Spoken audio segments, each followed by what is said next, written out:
فَإِذَا قَضَيْتُمُ الصَّلَاةَ، جب تم اپنی نماز مکمل کر چکے، جب تم نماز پڑھ چکو، فَاذْكُرُوا اللَّهَ قِيَامًا وَقُعُودًا وَعَلَى جُنُوبِكُمْ، اللہ فرما تو پھر اللہ کا ذکر کرو کھڑے ہو کر، بیٹھ کر یا لیٹ کر۔ جب نماز کمپلیٹ ہو جائے، نماز مکمل ہو جائے، تب قرآن کہہ رہا ہے کہ اللہ کا ذکر کرو۔ میرے عزیزو، اس آیت سے ہی ثابت ہو گیا کہ نمازوں کے بعد دعا کرنا، تسبیح پڑھنا، یا پھر ہم تسبیح یہاں پر پڑھتے ہیں سبحان اللہ و بحمدہ سبحان اللہ العظیم، یہ کوئی نیا عمل اور بدعت نہیں، بلکہ یہ قرآن پاک کے حکم کے مطابق ہے۔ اللہ نے فرمایا نماز کمپلیٹ ہونے کے بعد تم ذکر کرو۔ ہاں، یہ اور بات ہے کہ آپ کوئی بھی ذکر کر سکتے ہیں، نماز ہونے کے بعد آپ الحمدللہ الحمدللہ پڑھیں، اللہ اکبر پڑھیں، سبحان اللہ پڑھیں، جو آپ کو میسر ہو وہ ذکر کریں آپ، لیکن انکار نہ کریں کہ نماز کے بعد یہ ذکر کہاں سے آیا۔ قرآن کا حکم ہے کہ نماز حکم مکمل ہو جائے تو اللہ کا ذکر کرو۔ اب ایک حدیث میں یہ بھی سنا دیتا ہوں، نماز پڑھ لیا آپ نے، یہ تو تمہارا فرض تھا جو تمہارے اوپر باندھا ہوا ہے، نماز تو پڑھ لیا، اس کے بعد اللہ سے اگر کچھ مانگا نہیں، دعا ہی کیا ہے؟ ذکر ہے، دعا بھی کیا ہے؟ ذکر ہے۔ اللہ سے مانگا نہیں، دعا نہیں کیا، کچھ بھی اپنے لیے یا آخرت کے لیے، دنیا کے لیے، مومنین کے لیے، کسی کے لیے دعا نہیں، فوراً بھاگ گیا۔ فرمایا گیا کہ اللہ تبارک و تعالیٰ اس بندے سے ناراض ہوتا ہے جو اس کے گھر میں آیا اور اس سے کچھ سوال نہیں کیا، مانگا۔ دیکھیں اللہ تعالیٰ کی شان عطا کیسی، دنیا والے مانگنے سے ناراض ہوتے ہیں، ارے پھر آ گیا مانگنے کے لیے، ایک بار دے بھی دیا، دوسری بار اس کو راستہ پھیر لیتے ہیں، ارے یہ سامنے کرے گا، سامنا ہوگا اس کا، پھر یہ مانگ لے گا۔ مانگنے والے سے تو دنیا منہ پھیر لیتی ہے، اور وہ رحمان ہے، نہ مانگنے پر ناراض ہو رہا، نہیں مانگو گے اللہ سے تو ناراض ہے۔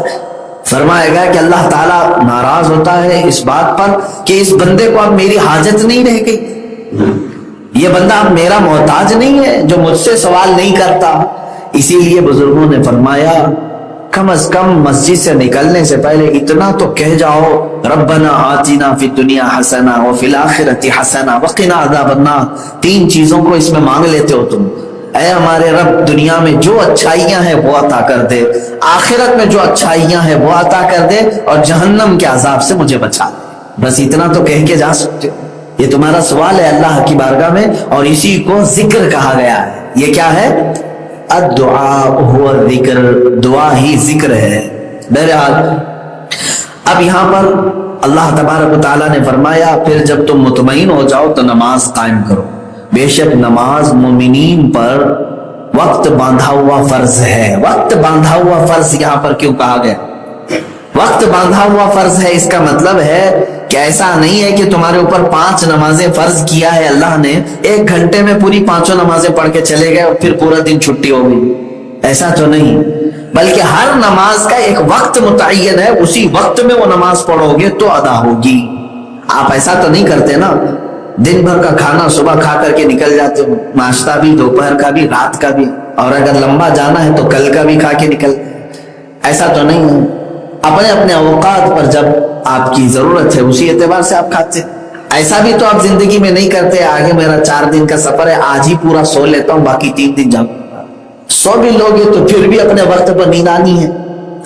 تو انسان کی زندگی کو دستوراً اس طرح سے بنایا گیا ہے کہ وہ اپنے اپنے اوقات پر ہی ان چیزوں کا تقاضا کرتی ہے، بلا تشبیہ و بلا تمثیل۔ نماز اللہ تبارک و تعالیٰ کی طرف سے باندھے ہوئے وقت پر فرض ہے، جب وہ وقت آئے گا تبھی فرض ہے۔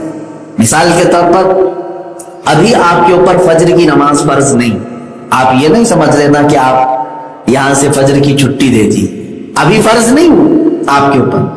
جیسے ہی صبح صادق غروب ہوئی، صبح صادق کا وقت شروع ہوا تو آپ سب کے اوپر، میرے اوپر فجر کی نماز فرض ہو گئی۔ یعنی مثال کے طور پر آج رات میں اگر ہم میں سے کسی کا انتقال ہوا تو ہم سے یہ فجر کے بارے میں سوال نہیں کیا جائے گا کہ تو وہ فجر کی نماز کیوں چھوڑ کے آیا، کیوں؟ اس لیے کہ وہ ابھی ہمارے اوپر فرض ہوئی نہیں، وقت جیسے ہی داخل ہوگا نماز فرض ہو جائے گی۔ تو اسی لیے قرآن میں کہا گیا ہے کہ باندھا ہوا وقت، یعنی یہ نماز جو ہے وقت باندھا ہوا فرض ہے، معین وقت پر فرض ہے۔ اب ہر ایک کا وقت کیا ہے اس کی تحقیق مسلمانوں کو ہونا چاہیے. ہر مسلمان یہ تمام چیزیں مسائل ضروری ہیں وہ سیکھ لے. نمازوں کے اوقات اب تو سب آلہ جات آ گئے, مشینیں آ گئیں, گھڑیاں آ گئیں, تقویم ہے, کیلنڈر ہے, ان تمام چیزوں سے وہ اپنے نمازوں کے اوقات معلوم کر رہا ہے. پھر بھی قانون اسے معلوم ہونا چاہیے. قانون کیا ہے؟ فجر کی نماز کا وقت کب شروع ہوتا ہے کب ختم ہوتا ہے یہ اسے معلوم ہو. ظہر کی نماز کا وقت کب شروع ہوتا ہے کب ختم ہوتا ہے یہ اسے معلوم ہو. عصر کی نماز کا وقت کب شروع ہوتا ہے کب ختم ہوتا ہے یہ بھی اسے معلوم. اسی طرح مغرب و عشاء بھی. میں اوقات جو مسجدوں میں لگائے جاتے ہیں یہ تو جماعت کے اعتبار سے کہ سارے لوگوں کو جو وقت آسان ہو مسجدوں میں ان اوقات میں نماز پڑھائی جاتی ہے. ظاہر سی بات ہے عشاء کی نماز ابھی ہم 8:20 پر ادا کر رہے ہیں تو اس کا مطلب یہ نہیں ہے کہ 8:20 پہ ہی عشاء فرض ہو رہی ہے, بلکہ عشاء کا وقت اس سے پہلے ہی شروع ہو رہا ہے. کیلنڈر میں دیکھیں گے تو غالباً 7:45 یا 7:46 پہ شروع ہو رہا ہے, یہی آس پاس ہوگا تقریباً. شروع وہاں سے ہو رہا ہے اور ہم اپنی سہولت کے اعتبار سے مسجدوں میں ہر مسجد میں مقتدیوں کی سہولت کے اعتبار سے جماعت کا اہتمام کیا جاتا ہے. لیکن مسلمان کو یہ معلوم ہونا چاہیے کہ کس وقت یہ نماز کا وقت کب شروع ہو رہا ہے اور کب ختم ہو رہا ہے. فجر کی نماز کا وقت شروع ہوتا ہے صبح صادق سے. اب یہ ہے کیا صبح صادق؟ آسمان پہ ایک سفیدی ظاہر ہوتی ہے, یعنی صبح کے وقت صبح جیسی ہو رہی ہوتی ہے جو آسمان کا اندھیرا ہے کالا پن ہے وہ ختم ہوتا ہے اور اس کے بعد ایک سفیدی ظاہر ہوتی ہے. اس سفیدی کے ظاہر ہوتے ہی اس کو کہا گیا ہے یہ صبح صادق ہے. صبح صادق یہاں سے فجر کی نماز کا وقت شروع ہو جاتا ہے اور ختم کب ہوتا ہے؟ جیسے سورج طلوع ہوا اس کی کرنیں جیسی نظر آئیں فجر کا وقت ختم ہو گیا.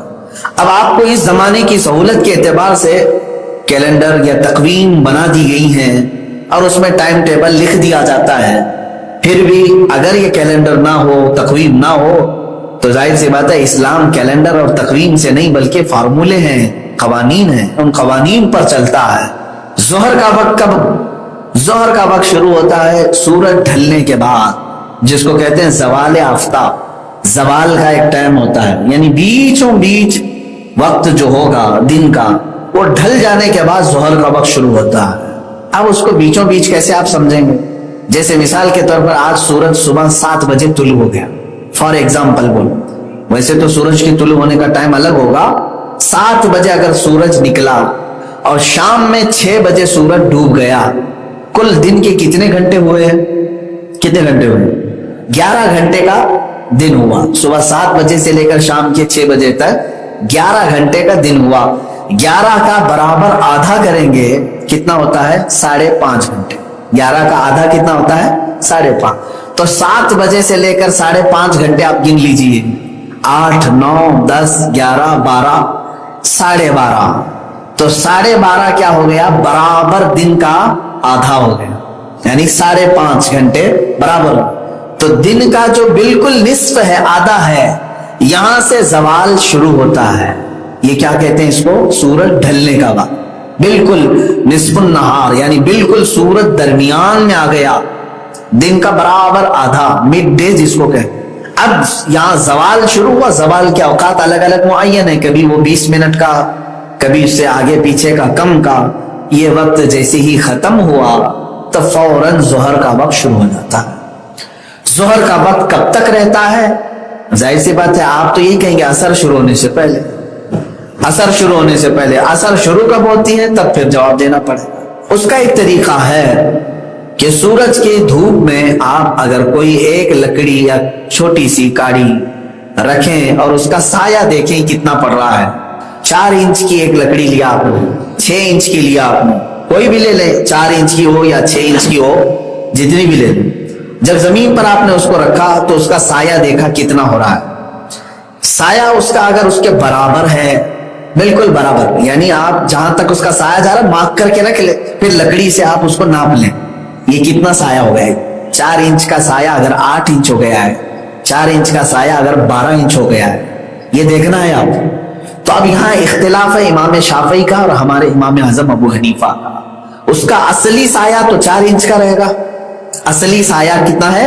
4 انچ کی لکڑی کا سایہ اصلی 4 انچ. اس کو چھوڑ کر کے یا اصلی سایہ کو چھوڑ کر کے اگر اور 4 انچ ہو گیا یعنی کل ٹوٹل کتنا ہو گیا سایہ 8 انچ کا ہو گیا تو امام شافعی کے نزدیک وہاں سے عصر کی نماز شروع ہو گئی. اور امام اعظم کے نزدیک 12 انچ کا ہو جائے یعنی سائے اصلی کو چھوڑ کر کے 2 سائے اور ہو جائیں ڈبل ہو جائے تب پھر کیا ہوگا؟ ہمارے نزدیک عصر کا وقت شروع ہوا. اسی لیے آپ دیکھیں شافعی عصر جلدی ہو جاتی ہے، حنفی عصر تھوڑی تاخیر سے لیٹ ہوتی ہے. یہ اماموں کے درمیان حدیث پاک کو ہی لے کر کے، کیونکہ حدیث پاک میں ہے سائے اصلی کے علاوہ 2 سائے ہو جائیں، ہر چیز کا سایہ جب 2 ہو جائے تو عصر کا وقت شروع ہوگا. حدیث میں ہے ہر چیز کا سایہ جب 2 ہو جائے ڈبل ہو جائے. تو امام اعظم نے فرمایا وہ اس کا اصلی چھوڑ کے 2 ہو. امام شافعی نے فرمایا نہیں اس کا اصلی ملا کے 2 ہو. تو یہاں پر دونوں امام اپنے اپنے اجتہاد پر صحیح ہے. شافعی اس پر عمل کرے، حنفی اس پر عمل. بہرحال کب تک رہتا ہے عصر کا وقت؟ سورج ڈوبنے تک رہتا ہے. مغرب کے وقت تک عصر کا وقت رہتا ہے. یعنی سورج ڈوبنے میں ابھی 4 منٹ باقی ہیں، 5 منٹ باقی ہیں، تب بھی تمہاری عصر اگر باقی ہے تو پڑھ لو، نماز آپ کی ہو جائے، ادا نماز ہوگی. جان بوجھ کر کے تاخیر کرنا گناہ ہے، کسی بھی نماز مکروہ ہے. لیکن ٹائم ہے آپ کے پاس، سورج ڈوبنے سے پہلے 2 منٹ بھی باقی ہیں، عصر پڑھ سکتے ہو، پڑھ لو. اس وقت تک آپ کے لیے عصر کا وقت باقی ہے جب تک سورج ڈوب نہ جائے. اور جیسے ہی سورج ڈوبا مغرب کا وقت شروع. مغرب کا وقت فوراً سورج ڈوبنے کے بعد سے شروع ہوتا ہے. اب یہ کب تک رہتا ہے؟ عشاء کا وقت آنے تک رہتا ہے. عشاء کا وقت کیسے آتا ہے؟ اس کے لیے بھی آسمان دیکھنا پڑتا ہے. جب آسمان میں سورج ڈوبنے کے بعد 2 طرح کے اجالے آتے ہیں. ایک لال سورج کی سرخی، لال پن رہتا ہے آسمان میں، یا یلو پن، پیلا پن رہتا ہے. یہ جب ڈوب جائے اس کو شفق احمر کہتے ہیں. لال سرخی یہ ختم ہو جائے اور اس کے بعد پھر سفیدی آتی ہے آسمان پر، وہ بھی تھوڑی دیر تک رہتی ہے. سفیدی بھی ختم ہو گئی، اجالا پن بھی ختم ہو گیا، تب عشاء کا وقت شروع ہوتا ہے. اب یہ ٹائم موسم کے اعتبار سے الگ الگ ہے، ٹھنڈیوں میں الگ، گرمیوں میں الگ، بارش میں الگ ہوتا ہے. اسی لیے تقویم میں الگ الگ ٹائم لکھے جاتے ہیں. زیادہ سے زیادہ مغرب کا وقت 1.5 گھنٹہ ہوتا ہے، 1 گھنٹہ 35 منٹ، 1 گھنٹہ 40 منٹ تک، اور کم سے کم اس کی مقدار ہے. اب یہ مسائل شرعیہ ہے، کبھی اگر مسائل کی بات آئے گی تو انشاءاللہ العزیز اس کو عرض کریں گے. یہ تفسیر کے حوالے سے آیت نمازوں کے اوقات کے بارے میں آئی، اس لیے میں نے یہ عرض کیا ہے. عشاء کا وقت وہاں سے شروع ہوتا ہے. یہاں پر بھی ہمارے امام اعظم ابو حنیفہ اور امام شافعی رحمۃ اللہ علیہ کا اختلاف، باقی سب نمازوں میں نہیں. ظہر کے معاملے میں ہے، عصر کے معاملے میں ہے، مغرب کے معاملے میں، اور عشاء کے بھی سمجھ. فجر کا سب کا اتفاق ہے. فجر صبح صادق کو شروع ہوگی، سورج نکلنے کے بعد، سورج نکلنے سے پہلے ختم ہونا. ظہر کے شروع ہونے کے بارے میں کسی کا اختلاف نہیں، زوال کے بعد شروع ہو جائے گا. امام شافعی کے نزدیک بھی، ہمارے نزدیک. ختم کب ہوگا اس میں اختلاف. ہمارے نزدیک ہر شے کا سایہ اس کے اصلی سایہ کو چھوڑ کر ڈبل ہو جائے، شاید وہ 4:30 بج جاتے ہیں، 4:45 بج جاتے ہیں. اور امام شافعی کے نزدیک ہر چیز کا سایہ اس کے ڈبل ہو جائے، سایہ اصلی کو ملا کے. ان کا ظہر کا وقت ختم ہوا، عصر شروع. عصر کے وقت کے شروع ہونے میں اختلاف ہے لیکن ختم ہونے میں اختلاف نہیں. سورج ڈوبا تو امام شافعی کے نزدیک بھی عصر کا وقت ختم ہو گیا، امام اعظم کے نزدیک بھی عصر کا وقت ختم. مغرب کے شروع ہونے میں بھی کسی کا اختلاف نہیں. سورج ڈوبنے کے فوراً بعد مغرب سب کے نزدیک شروع ہو گئی، چاروں اماموں کے نزدیک. لیکن مغرب ختم کب ہوتی ہے اس پہ اختلاف.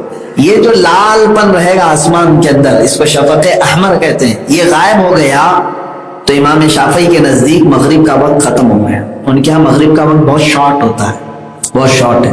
آدھا گھنٹہ ہوگا، آدھا گھنٹہ، پونا گھنٹہ بھی نہیں ہوگا. شفق احمر غائب ہو گئی. اور ہمارے امام اعظم ابو حنیفہ رحمۃ اللہ علیہ کے نزدیک شفق احمر کے بعد شفق ابیض، سفیدی آتی ہے آسمان پر، وہ سفیدی بھی ختم ہو گئی اور کالا ہو گیا آسمان، اندھیرا ہو گیا. تب پھر مغرب کا وقت ختم ہو جاتا ہے، عشاء کا وقت شروع ہوتا ہے. اس کی کئی علامتیں فقہاء کرام نے فرمایا کہ عشاء کا وقت کیسے شروع ہوتا ہے. فرمایا کہ جب تارے بہت زیادہ دکھنے لگ جائیں، یعنی آسمان میں تارے جمع ہو گئے، کیونکہ مغرب کے وقت میں سارے تارے نہیں آتے، اکا دکا تارے دکھتے ہیں، لیکن تاروں کی جھرمٹ نظر آنے لگ جائے تو فقہاء نے فرمایا مغرب ختم ہو گئی، عشاء شروع ہو گئی. الگ الگ علامات ہیں جو وقت اور حیت کے علماء ہیں، یہ بھی ایک علم ہے، وہ اس کو اپنے علم سے نکال کر کے امت کی آسانی کے لیے انہوں نے تقویم بنا دیا ہے. امت پر ان کا احسان ہے. ظاہر سی بات ہے اگر آپ کوئی فارمولے دے کر کے بھیج دیں تو ہر کوئی لکڑیاں لے کر کے گھومتا رہے، ظہر کب شروع ہو رہی ہے کب ختم ہو رہی.